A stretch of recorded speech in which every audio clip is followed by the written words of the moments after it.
আৰু এটা ভাল কামত একেদিন মই লাগি আছো গাঁৱে ভূঞে কিছুমান মানুহ জন্ম হৈছে দুখীয়া মানুহৰ পৰা সুদত টকা দিয়ে আৰু 10% 20% সুদত টকা লয় না ইয়াতো সুদখোৰ আছে না নাই ধেমাজি এতিয়া মই দালালৰ পিছত সিদ্ধান্ত লৈছো যে অসমত সুদখোৰ বিলাক থাকিব নালাগে গতিকে আপোনালোকৰ যদি কোনোবাই কাবাৰ পৰা আপোনালোকে সুদত টকা লৈছিলে হে খুদখুৰ বিলাকৰ নাম পুলিচক দি দিব আমি তেওঁলোকক অলপ অলপ সৰকাৰৰ ঘৰত লৈ গৈ আছো যে আপোনালোকে আমাৰ লগত থাকক কেদিনমান এতিয়ালৈকে 200 জন মানক লৈ গলো কিনা আৰু বহুতত লৈ যাব লাগিব দুখীয়া মানুহক 100 টকা ধাৰ দিয়ে দি কয় মাহত 10 টকা দিব লাগিব মাহত 20 টকা দিব লাগিব এটা কিবা সিস্টেম হল নেকি ককছ এটা লাহে লাহে আমি অসমখনত সব জংগল সাফ কৰিম একো জংগলে থাকিব নিদু একো সন্মুখত আমি জংগল থাকিব নিদিও আমাৰ অসমখনত ভাৰতবৰ্ষৰ এখন সৰ্বশ্ৰেষ্ঠ আমি ৰাজ্য বনাব লাগিব মিলি পেলাই সকলোৱে লগ হৈ পেলাই আৰু সেই কাৰণে আপোনালোকে সকলোৱে আমাক সহযোগিতা কৰিব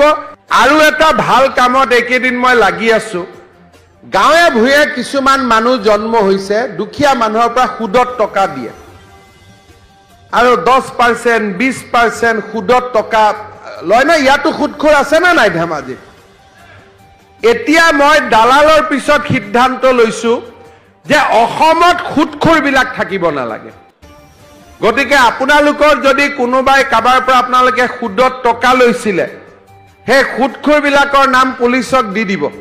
আমি তেওঁলোকক অলপ অলপ সৰকাৰৰ ঘৰত লৈ গৈ আছো যে আপোনালোকে আমাৰ লগত থাকক কেদিনমান এতিয়ালৈকে 200 জন মানক লৈ গলো কিনা আৰু বহুতত লৈ যাব লাগিব দুখীয়া মানুহক 100 টকা ধাৰ দিয়ে দি কয় মাহত 10 টকা দিব লাগিব মাহত 20 টকা দিব লাগিব এটা কিবা সিস্টেম হল নেকি ককছ এটা লাহে লাহে আমি অসমখনত সব জংগল সাফ কৰিম একো জংগলে থাকিব নিদু একো সন্মুখত আমি জংগল থাকিব নিদিও আমাৰ অসমখনত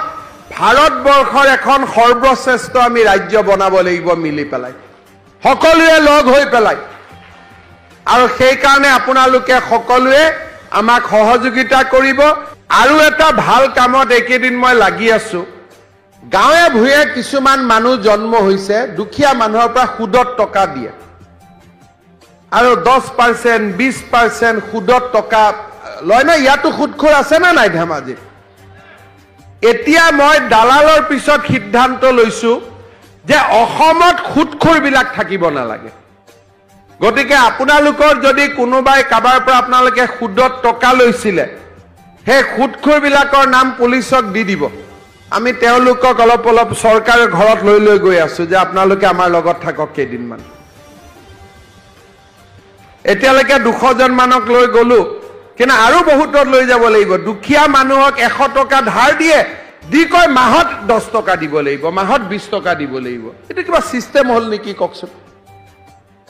এটা লাহে লাহে আমি অসমখনত সব জংগল সাফ কৰিম একো জংগলে থাকিব নিদু একো সন্মুখত আমি জংগল থাকিব নিদিও আমাৰ অসমখনত ভাৰতবৰ্ষৰ এখন সৰ্বশ্ৰেষ্ঠ আমি ৰাজ্য বনাব লাগিব মিলি পেলাই সকলোৱে লগ হৈ পেলাই আৰু সেই কাৰণে আপোনালোকে সকলোৱে আমাক সহযোগিতা কৰিব